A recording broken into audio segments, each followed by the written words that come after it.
ஒரு அண்மை செய்தியை பார்க்கிறோம். கோவையில் பேருந்தில் பயணித்த பெண்களுக்கு அதிமுகவினர் பெப்பர் ஸ்ப்ரே அளித்து விழிப்புணர்வு மேற்கொண்டனர். கோவையில் மாணவி பாலியல் வன்கொடுமை செய்யப்பட்ட சம்பவத்தை சுட்டிக்காட்டி அவர்கள் இந்த நூதன பிரச்சாரத்தை மேற்கொண்டிருக்கிறார்கள். விவரங்களோடு இணைகிறார் செய்தியாளர் அருண். அருண், வணக்கம். முழு விவரங்கள். வணக்கம்.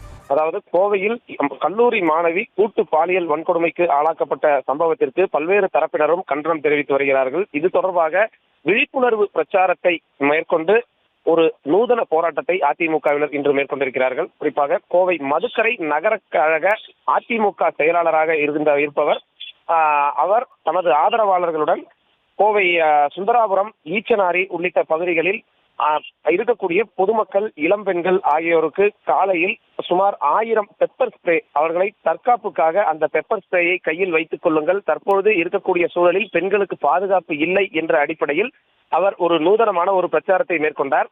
மதுக்கரை ராஜா என்று அழைக்கக்கூடிய அவர் தனது ஆதரவாளர்கள் 50க்கும் மேற்பட்டோருடன் ஈச்சனாரி பகுதியில் உள்ள தனியார் கல்லூரிக்கும் சென்று அங்கு உள்ள கல்லூரி மாணவிகளுக்கும் அந்த பெப்பர் ஸ்ப்ரேயை கொடுத்து அவர் இந்த பெப்பர் ஸ்ப்ரேயை எப்போதும் நீங்கள் கையில் வைத்துக் கொள்ளுங்கள் என்ற அடிப்படையில் அவர் அந்த பிரச்சாரத்தை எடுத்து முன்வைத்திருக்கிறார்.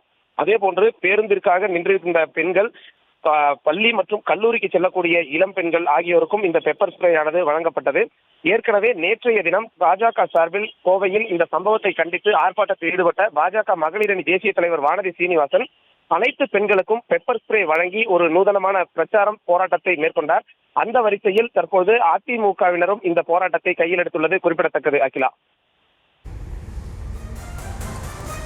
விவரங்களுக்கு நன்றி அருண்.